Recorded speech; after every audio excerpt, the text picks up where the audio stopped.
નમસ્કાર મિત્રો, સીધું ને સટના એપિસોડમાં આપણે વડાપ્રધાન કોણ બને એની ચર્ચા કરવાના છે.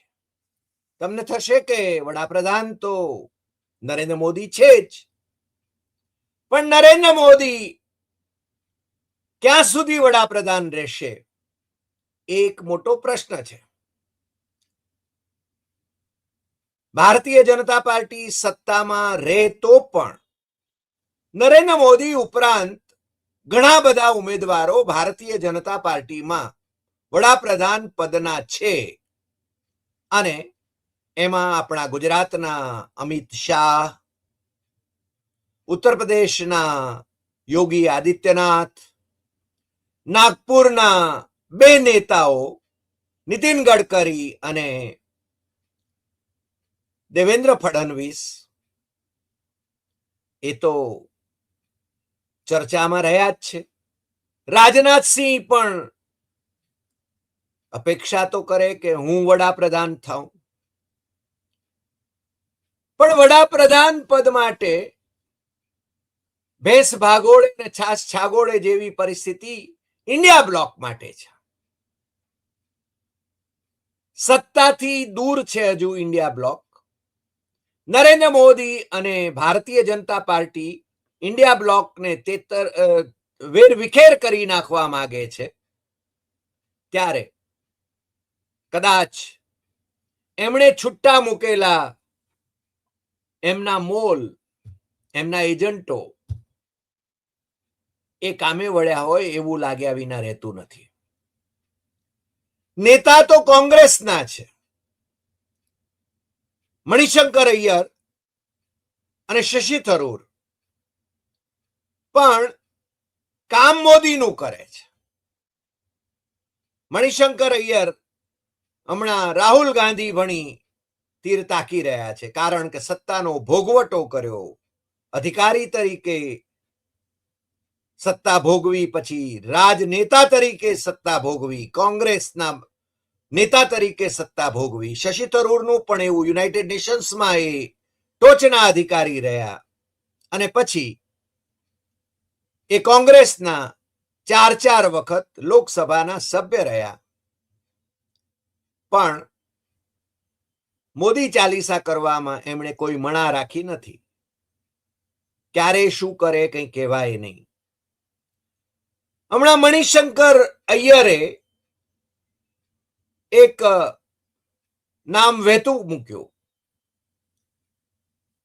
કે ઇન્ડિયા બ્લોકના નેતા પદે તો રાહુલ ગાંધી ન જ ચાલે, મમતા બેનર્જી ચાલે. મમતા દીદી પશ્ચિમ બંગાળના મુખ્યમંત્રી તરીકે ફરીને પાછા સત્તામાં આવશે કે કેમ એ હજુ પ્રશ્ન છે. ત્યાં આ વાતો વહેતી કરાઈ છે. મમતા દીદી ફાઇટર છે, બંગાળના સિંહણ છે, પણ એમને ચોથી વખત મુખ્યમંત્રી થતા અટકાવવા માટે મોદી શાહ સામ દામ દંડ ભેદ બધી જ યોજનાઓ કરીને પરાસ્ત કરવા માંગે છે. અને મણિશંકર અય્યર એમનો ફુગ્ગો જરા ફુલાવી રહ્યા છે કે મમતા દીદી ઇન્ડિયા બ્લોકના નેતા થાય. તમને ખબર છે ઇન્ડિયા બ્લોકના કન્વીનર તરીકે નીતિશ કુમાર હતા, એટલે થવું થતા હતા. એમને કન્વીનર ન બનાવ્યા એટલે એ છે ને એનડીએમાં ઠેકડો મારીને ગયા, પણ એવું કંઈ હોતું નથી. પલટુરામને પલટી મારવા માટે કોઈ કારણ જોઈએ. અને અત્યારે એમની કેવી અવદશા છે, ભલે મુખ્યમંત્રી બન્યા હોય, પણ કેવી અવદશા છે કે નરેન્દ્ર મોદી અને અમિત શાહ નચાવે એમ નાચવું પડે, જે રીતે ટ્રમ્પભાઈ નરેન્દ્ર મોદીને નચાવે છે. મણિશંકર અય્યરે મમતા દીદીનું નામ લીધું. તમને ખબર છે કે એ પહેલા તો નીતિશ કુમાર એ ઉમેદવાર હતા જ. બધાને વડાપ્રધાન થઈ જવું છે. જરૂરી નથી કે મુખ્યમંત્રી હોય તો જ વડાપ્રધાન થઈ શકે. કેટલાક લોકોની તો વડાપ્રધાન થવાની મહેચ્છા હોય પણ આખું આયખું નથી થઈ શકતા. જેમ કે મોરારજી દેસાઈ, એ આખું આયખું વડાપ્રધાન થવા માટેની મહેચ્છા ધરાવતા રહ્યા. પંડિત જવાહરલાલ નહેરુ પછી, એના પછી શાસ્ત્રીજી પછી, પરંતુ એમનો વારો છેક આવ્યો 1977માં. અટલ બિહારી વાજપેયી પહેલી વખત ચૂંટાયા 57માં સંસદમાં. એમનો વડાપ્રધાન થવાનો વારો છેક 96માં આવ્યો. 13 દિવસ, 13 મહિના, 4 વર્ષ અને ઇન્ડિયા શાઇનિંગ બુજાઈ ગયું. નરેન્દ્ર મોદી મુખ્યમંત્રી માંથી વડાપ્રધાન પદ સુધી ગયા, પણ મુખ્યમંત્રી થયા ત્યાં સુધી એમણે કોઈ ચૂંટણી લડ્યા નહોતા. એટલે ઘણાને સ્વપ્ન આવતા હોય વડાપ્રધાન થઈ જવાના, પણ એ વડાપ્રધાન થઈ શકે ન થઈ શકે એવું પણ બને. પણ મેં કહ્યું એમ મણિશંકર અય્યરે, જે કેન્દ્રમાં કોંગ્રેસની સરકારમાં મંત્રી પણ રહ્યા, હોદ્દાઓ ભોગવ્યા,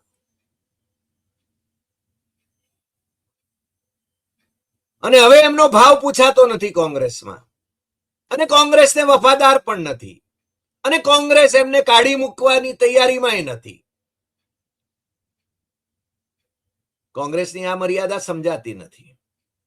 શશી થરૂરને નથી કાઢી મૂકતા, એનું કારણ એ પણ છે કે શશી થરૂરને કાઢી મૂકે તો એમને જેને એમનું લોકસભાનું સભ્યપદ અકબંધ રહે, અને એમને એ વિક્ટિમ થયા એવો ખેલ ખેલવાનું એમને ફાવે. તિરુવનંતપુરમના એ લોકસભાના સભ્ય છે, પરંતુ તિરુવનંતપુરમ મહાનગરપાલિકામાં ભારતીય જનતા પાર્ટીનું શાસન આવ્યું. એને માટે ઘણો બધો યશ ભારતીય જનતા પાર્ટી વાળાઓ કોઈને આપતા હોય તો એ શશી થરૂરને આપતા હશે એવું માનવાને પૂરતા કારણો છે. જો કે તિરુવનંતપુરમમાં ડાબેરી મોરચો રાજ કરતો હતો મહાપાલિકામાં, અને બાકી સ્થાનિક સ્વરાજની બધી જ ચૂંટણીઓમાં કોંગ્રેસનો જય જયકાર થયો છે કેરળમાં. એટલે કોંગ્રેસ આ વખતે કેરળમાં એની સરકાર બનાવે, કોંગ્રેસના નેતૃત્વ વાળો યુડીએફ, એવી શક્યતા વધારે છે. પણ એ ખેલ કેમ બગાડવો, એને માટે ભારતીય જનતા પાર્ટીના ટોચના નેતાઓ એ માર્ક્સિસ્ટ મુખ્યમંત્રી વિજયન સાથે મળીને પણ એમને ગોલ્ડના સ્મગલિંગના કેસમાં કનડીને પણ એમને અંબાણી પાસે બંદર અપાવીને પણ અદાણી પાસે બંદર વિકાસ કરવાનું અપાવીને પણ, એટલે કે ગો બિટવીન અદાણી થાય, ગૌતમ અદાણી, ત્યાં કોંગ્રેસને સત્તામાં આવતી રોકવા માટે ભારતીય જનતા પાર્ટી વાળાઓ તૈયારીમાં છે. એમ તો આંધ્રપ્રદેશના મુખ્યમંત્રી ચંદ્રબાબુ નાયડુ એ તો વડાપ્રધાન પદના કાયમી ઉમેદવાર છે. એમના સુપુત્ર, જે એમની જ મિનિસ્ટ્રીમાં મિનિસ્ટર છે,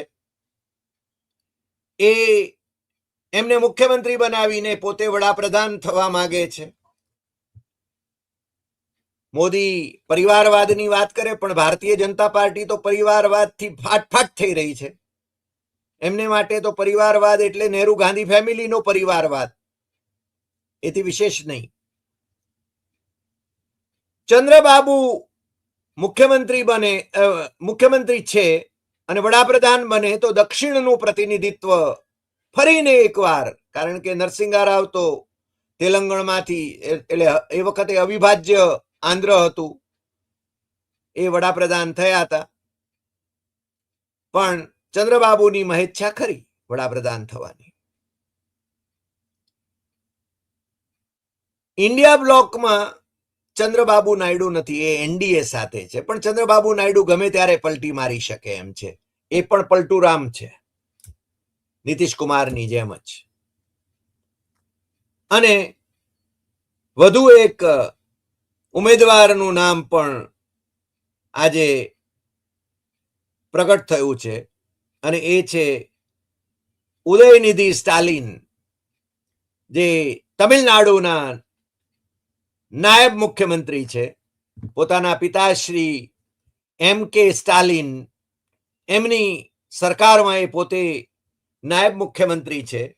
એમણે નિવેદન કર્યું છે કે ઘણા બધાની એવી ઈચ્છા છે કે મારા પિતાશ્રી એ ઇન્ડિયા બ્લોકના નેતા બને. ઇન્ડિયા બ્લોકના નેતા બને એટલા માટે એ વડાપ્રધાન પદના ઉમેદવાર બને, વિપક્ષોના સંયુક્ત ઉમેદવાર બને. અને તમને ખ્યાલ હશે કે અગાઉ ડોક્ટર ફારૂક અબ્દુલ્લાએ પણ સ્ટાલિનનું નામ ઉછાળ્યું હતું. અને સ્ટાલિન વડાપ્રધાન બને તો એમાં ખોટું પણ નહીં. રાહુલ ગાંધીએ વડાપ્રધાન થવું છે એવું એને ક્યારેય કહ્યું પણ નથી, એના સંકેતો પણ નથી આપ્યા. કારણ એને એ વડાપ્રધાન પદનો ઉમેદવાર છે એવું ઠોકી બેસાડવામાં આવે છે. ક્યારેક છે ને બેન પ્રિયંકા વડાપ્રધાન પદની ઉમેદવાર છે એવું વહેતું કરવામાં આવે છે. આજકાલ અખબારોના, ગોદી મીડિયાના અહેવાલો કે સોશિયલ મીડિયાના અહેવાલો ઉપર બહુ ભરોસો કરવા જેવો નથી, એમ હું બહુ સ્પષ્ટપણે કહું છું. આપણે જે સત્ય સામે આવે એ સત્યને સ્વીકારવાનું. હું હંમેશા કહું છું કે ચૂંટણીમાં શું થશે એની ભવિષ્યવાણી આપણે ક્યારેય નથી કરતા, કોણ જીતશે કોણ હારશે. નરેન્દ્ર મોદી ના નેતૃત્વમાં એનડીએને 400 કે પાર મળવાની હતી, પરંતુ એ 300 ની અંદર ઘૂસી ગયા. અને ભારતીય જનતા પાર્ટીને તો 272 મળવાની હતી, 370 મળવાની હતી. 370 ની પેલી જમ્મુ કાશ્મીર વાળી કલમ અથવા અનુચ્છેદ એના સંદર્ભમાં, પણ એ 240 સીમિત થઈ ગયા. અને 240માં પણ 100 બેઠકો તો એમણે ગોલમાલ કરીને જીતેલી છે એવું છે. અને એના અભ્યાસો જે થયા એમાં બહુ સ્પષ્ટપણે આપણને જોવા મળ્યું. અને સ્વયં વડાપ્રધાનની સામે જે લડ્યા અજય રાય વારાણસીમાં, કોંગ્રેસના ઉમેદવાર, એમણે પણ બહુ સ્પષ્ટપણે કહ્યું હતું કે નરેન્દ્ર મોદી હારી ગયા હતા, પરંતુ ગોલમાલ કરીને એ જીત્યા છે વારાણસીમાં. કારણ કે 6-7 રાઉન્ડ સુધી તો નરેન્દ્ર મોદી પાછળ ચાલતા હતા. વડાપ્રધાન પદે હોય અને એ માણસ પાછળ ચાલે અને પછી જ એને મતગણતરી રોકાઈ જાય, બધાને બહાર કાઢવામાં આવે, મીડિયાના માણસોને બધી વ્યવસ્થા કરી દેવામાં આવે, અને પછી મતગણતરી શરૂ થાય અને નરેન્દ્ર મોદી આગળ ચાલે અને જીતે. આના વિશે આપણે અગાઉ ચર્ચા કરી ગયા છીએ, એટલે બહુ ચર્ચા કરવાની જરૂર નથી. અજય શુક્લએ તો એના વિશે આપણી ચેનલ ઉપર જ ઘણી બધી વિગતે વાત કરી છે. એટલે ભારતીય જનતા પાર્ટી એ હારી શકે અને કોંગ્રેસ, જેને વિપક્ષનું નેતાપદ પણ ગઈ 2 વખતની લોકસભાની ચૂંટણીમાં નહોતું મળ્યું, એ કોંગ્રેસના નેતા રાહુલ ગાંધી 100 બેઠકો ના નેતા બનીને સત્તાવાર રીતે લોકસભામાં વિપક્ષના નેતા બને, પ્રાઇમ મિનિસ્ટર ઇન વેઇટિંગ બને, એ કઈ નાની સૂની ઉપલબ્ધિ નથી. પરંતુ કોંગ્રેસના કેટલાક સાંસદો એમ કે છે, અને એમણે આ વખતે આ જે સ્ટાલિનનું નામ જ્યારે વહેતું કર્યું છે ભાઈ ઉદયનિધિએ, ત્યારે એમણે નિવેદન કર્યું છે કે ના ઇન્ડિયા બ્લોકના નેતા તો એમ કે રાહુલ ગાંધી જ હોય, એ બાબત એમણે બહુ સ્પષ્ટ કરી છે. મેં જે શરૂઆતમાં કહ્યું એમ કે ભેંસ ભાગોળે ને છાસ છાગોળે ને ઘરમાં ધમાધમ. હજુ ચૂંટણી ક્યારે યોજાશે, વચગાળાની ચૂંટણી યોજાશે કે કેમ, કારણ કે નરેન્દ્ર મોદી ભીંસમાં તો છે જ, અને સંકટમાં હોય ત્યારે વિદેશ ચાલ્યા જાય છે, એ તમને ખબર છે, કારણ કે ત્યાં જઈને જરા ઢોલ પીટવાનું એમને ફાવે છે. અને એવું બતાવવાની કોશિશ પણ કરે છે કે મને કાંઈ ફરક નથી પડતો, પણ એને સંસદમાં જતા ડર લાગે છે, લોકસભામાં જતા ડર લાગે છે. આ દેશની સૌથી સુરક્ષિત વ્યક્તિને સૌથી સુરક્ષિત જગ્યા એટલે કે લોકસભા, એમાં જતા એને ડર લાગે તો એ માણસ કાયર જ કહેવાય. અને એમની રેવડી દાણાદાણ થઈ ગઈ, આપણે બધાએ જોયું. એટલે સ્વાભાવિક રીતે વડાપ્રધાન કોણ થાય એની ચર્ચા અત્યારથી શરૂ થઈ ગઈ હોય એવું બને. એટલે ઇન્ડિયા બ્લોક એ મજબૂત રહેતો, પણ એ મજબૂત રહેશે કે કેમ એ વિશે પણ શંકા કુશંકા સેવાઈ રહી છે. કારણ કે આજે જે રાહુલ ગાંધીની આજુબાજુ દેખાતા હોય એવા નેતાઓ કાલ ઉઠીને ભારતીય જનતા પાર્ટીમાં નહીં જોડાય એની કોઈ ખાતરી નથી. પણ હવે પાછો ઉલટો પ્રવાહ પણ છે કે ભારતીય જનતા પાર્ટીના નેતાઓ, ગુજરાતમાં હમણાં સાગમટે ભારતીય જનતા પાર્ટીના નેતાઓ, વિધાનસભાની ચૂંટણી લડેલા નેતાઓ એ કોંગ્રેસમાં જોડાયા. એટલે કંઈ પણ આસમાની સુલતાની થઈ શકે. રાજકારણમાં કશું અશક્ય નથી હોતું. રાજકારણમાં જેમ કોઈનો કાયમી મિત્ર નથી હોતો, એમ કોઈનો દુશ્મન પણ નથી હોતો.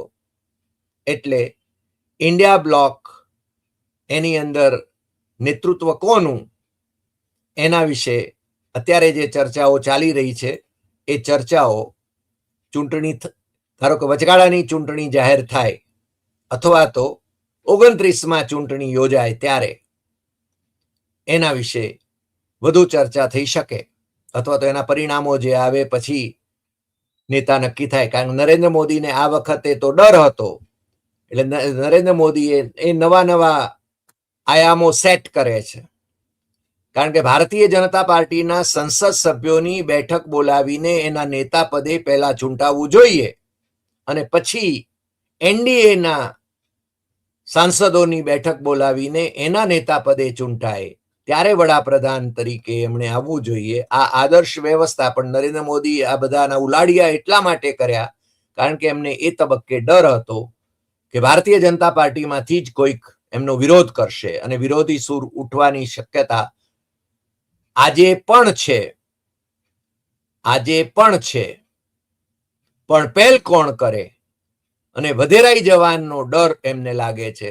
અને આરએસએસ નું હેડક્વાર્ટર જે છે એ ક્યારે કેવું વલણ અપનાવે એ કંઈ કહેવાય નહીં, કારણ કે એમના ભરોસે પોતાનું મસ્તક મૂકીને કોઈ બળવો કરવાની તૈયારી ધરાવતા નથી. એ આપણે જોઈ શકીએ છીએ. આજે આટલી વાત. ફરી મળીશું નવા એપિસોડમાં નવા વિષય સાથે. તમને જો આ એપિસોડ ગમ્યો હોય તો સૌથી વધુ શેર કરશો, લાઈક કરશો, કમેન્ટ કરશો, અને આપણી YouTube channel doctor Hari Desai Satyamevam Tathyam એ સબસ્ક્રાઇબ કરવા માટે મિત્રોને દેશમાં અને વિદેશમાં જરૂર જણાવશો. નમસ્કાર.